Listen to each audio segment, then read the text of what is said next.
Tell me you're from the Midwest without telling me you're from the Midwest.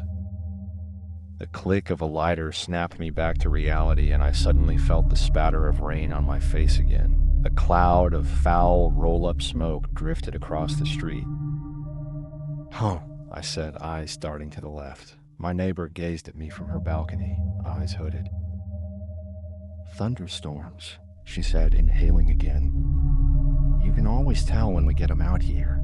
Everybody who's actually from Seattle stays inside, but if you come from somewhere else, you're outside staring as soon as the first flash of lightning hits. I'm from Iowa. Where are you from?" "Indiana," I answered as the sky lit up with another bright flash. "Southern Indiana." I took a deep pull from my bottle of wine. "I knew it," she said, soft smoke pouring from her smile. "We all love the rain. The real rain, not the mist you usually get out here." I wouldn't say I love it. I just feel compelled to watch it. "Or that," she agreed. "We feel connected to thunderstorms, though, in a way that people from here don't." I couldn't disagree. I certainly felt connected to thunderstorms, though I wouldn't say I missed them. One of the many reasons I found myself here, so very far from the forests and creek bottoms of home, had been how infrequent real rainstorms used to be before climate change started ramping up. But they did draw me out every time the sky crashed white and angry. After all, a thunderstorm had made me what I am today. I couldn't say that that was a positive thing. We stood in silence as the sky shuddered and crashed around us. Her smoke drifted slowly across my vision, and I sank back into the past. August 8th, 1988. Bloomington Herald. Telephone.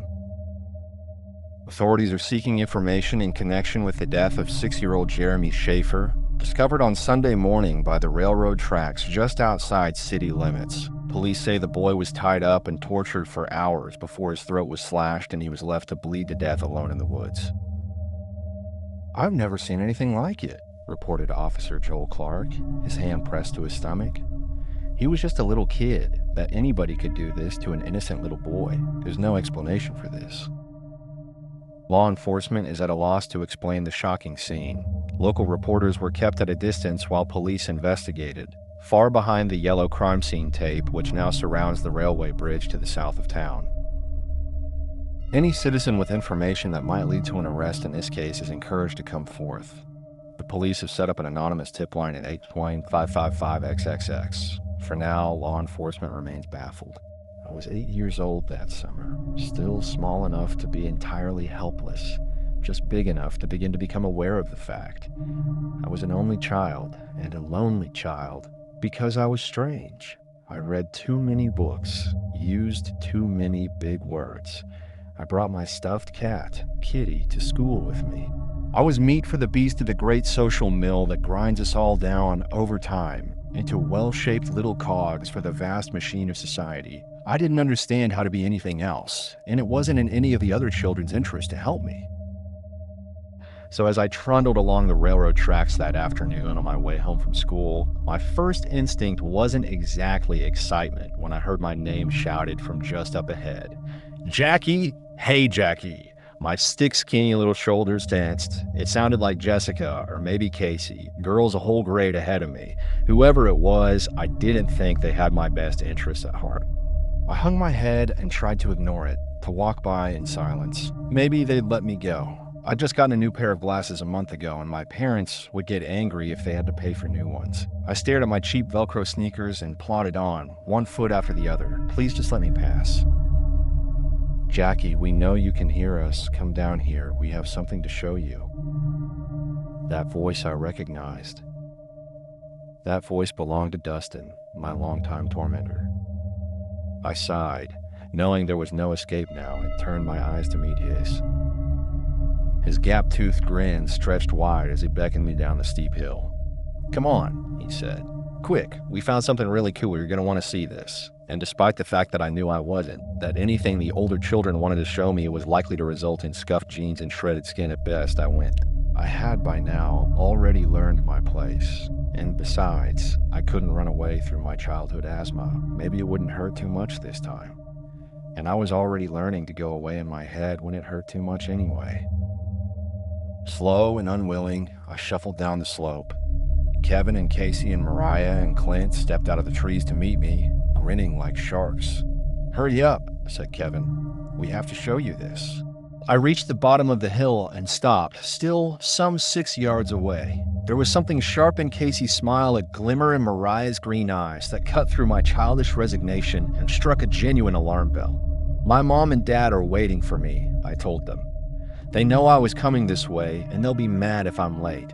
My voice quavered, and I quietly cursed the cowardice that had brought me this close. My mother and father didn't care where I was. They were both at work, and they wouldn't start searching until long after dark if I didn't come home that afternoon. But I finished the attempt anyway, in desperate hope.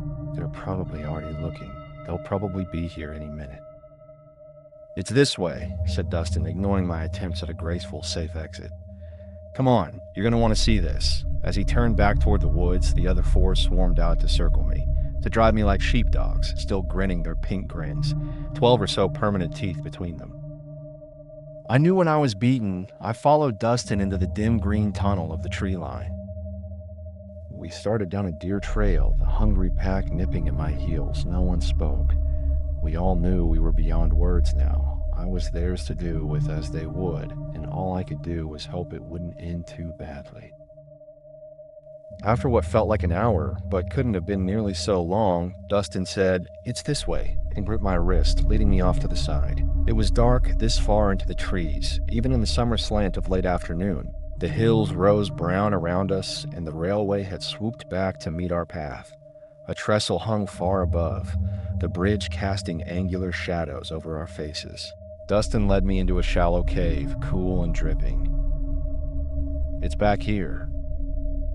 I followed, step by unwilling step, shoes sinking into the thick cave mud as we left the light behind us. The earth sloped upward beneath my feet, and I slipped. Dustin tightened his grip on my forearm. What was there? And suddenly, inexplicably, there were stairs, and Dustin was pulling me up them into the darkness. We entered a chamber carved out of the rock. It was dim, lit only by thin grayness that filtered in from a vine-choked grating far overhead. I gazed up helplessly, and I saw that the sky boiled with clouds. A light rain began to patter down on us as Dustin drew me to the center of the room. I saw that someone had dragged an old metal chair there, and I saw a coil of rope laying on the ground. Dustin smiled, the faded light glinting off his broad incisors. I heard Casey cough behind me. It almost sounded uncertain. "Pretty cool, huh?"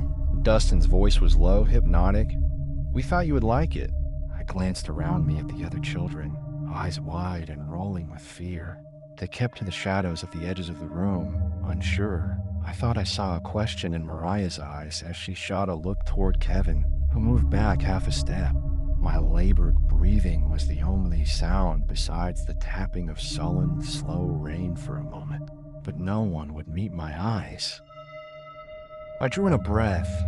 I didn't know what I'd say. I only knew that this had gone very, very bad. The air hung heavy in the cavern.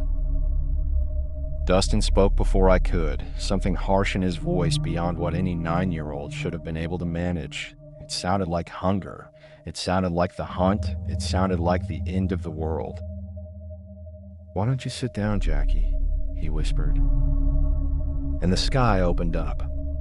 A blast of lightning and a burst of thunder hit at the same moment, knocking all of us to the ground. I rubbed my wrist where Dustin had gripped it white and backed away, slowly at first, then faster. The rain poured down through the grating above, and no one else moved as I pushed myself against the wall. "I'm going home," I announced and cursed myself silently. My voice was small and shaky, far from the defiance I'd hoped to project. I knew one of them was going to stop me at any second, but I turned, and I ran down the stairs and out of that cursed cavern, and none of them followed me. None of them ever came after me as I fled through the shattering sky and the battering rain. 2 days later, Jeremy Schaefer's body was found in that chamber, twined in the ropes I'd so narrowly escaped. I didn't know him, of course. What business would an 8-year-old have with a 6-year-old? But none of us were allowed to walk home along the railroad tracks for the rest of the year. I went back once long after the crime scene tape was gone, chewed up by years of southern Indiana wind and winters. Older, still alone, and now without the stuffed cat who waited at home on my bed. I'd learned by then. I'd learned many things, most of them ugly. I was 16 and in high school. Dustin had moved on to tormenting other, smaller children after I grew 6 inches over one summer break. I was still gawky and weak, but I didn't present as enticing a target anymore. Among other ugly things, I learned to live with the fact that other children still did, just as long as I wasn't among them. The air was stifling in the cavern, still in the golden afternoon. Water dripped somewhere in the background, drawing slow stalactites down from the ceiling grates high above. Nothing else moved. The chair was long gone, dragged off for crime scene research in some faraway police lab. All that remained were graffiti and beer cans, proof that even the darkest days gone by couldn't stop bored kids from finding a place to party. I didn't really know why I'd come. I only knew that the place had haunted my dreams for years, and I'd finally felt compelled to come back. To seek clues, to look for answers the adult world hadn't been able to find, I couldn't say. I poked in the debris with a handy stick, overturning snack wrappers and shreds of old newspaper. There was nothing here, only emptiness and the echoes of a dead child's last screams.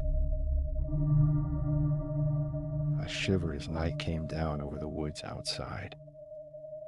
I shivered as night came down over the woods outside. It was time to leave.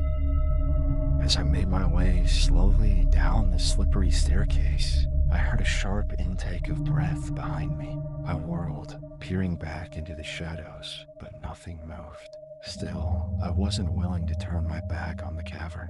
My eyes scoured the dimness as I backed away, one careful step at a time, until my feet found solid ground. Then I turned and dashed off into the encroaching night. 2 days later, another child was reported missing. I didn't follow the story that time. It had nothing to do with me. Not everyone did, but I got out. My weak frame housed a decent mind, and I slaved away at college application essays until I arrived at a decent scholarship to a university far away from my hometown. I wasn't sorry to leave. Unfortunate as it is to report, I didn't miss my family much, and I'm afraid they didn't miss me either. I stayed on campus for my first winter break, working a meaningless facilities job to feed my scholarship, and that set the sequence of my college years. I stayed away, and nobody really minded. I made friends, dated a few people, some more seriously than others. I set up my own life far away from the Indiana bottomlands. It wasn't until years later, when my stepfather reached an extreme in his lengthy process of dying of lung cancer, that I returned for more than a long weekend. Bloomington had changed considerably during my absence. The town had stretched westward and swallowed up a considerable portion of the woods I once spent time in. Downtown had edged nervously out of the comfortable hippie territory it had occupied for decades and blossomed into Starbucks and Chipotles, and it had developed a second strip of ethnic restaurants alongside the college campus. The newspaper had changed its name from the Herald Telephone to the Herald Times. There were vegan cafes. Progress was everywhere. But some things hadn't changed. I ran into Mariah at Kilroy's one night, and we sank into the uneasy communion of former classmates who hadn't really liked each other much, but who were both tipsy enough to ignore that for the sake of a couple of comfortable shots. "Remember Kevin?" She giggled several drinks in. "He married Melissa Britton, of all people. They have 3 kids now, can you believe it?" 3? How? Were they triplets? At age 24, 3 children seemed like an excess. Nope, just one after another, 2 boys and 1 girl. "I guess they still get along pretty well then," Mariah guffawed, and I consciously held myself back from wincing. It really hadn't been that good a joke, but the bartender placed 2 more shots of whiskey in front of us, and I gamely carried on. "And remember Emily Lawrence? We always thought she and Jacob would be together forever, but she ended up marrying Joe Walsh." I did not, in fact, remember any of those people, and suspected that at this point Mariah had forgotten that we'd never been friends to begin with. But I smiled politely and slugged my Jim Beam. "And Mary and Katie turned out to be lesbians," she whispered, wide-eyed, appending her own shot into her beer. "I mean, we always knew they were both kind of weird, but I never expected that." I remembered again why I'd left and signaled the bartender for another drink.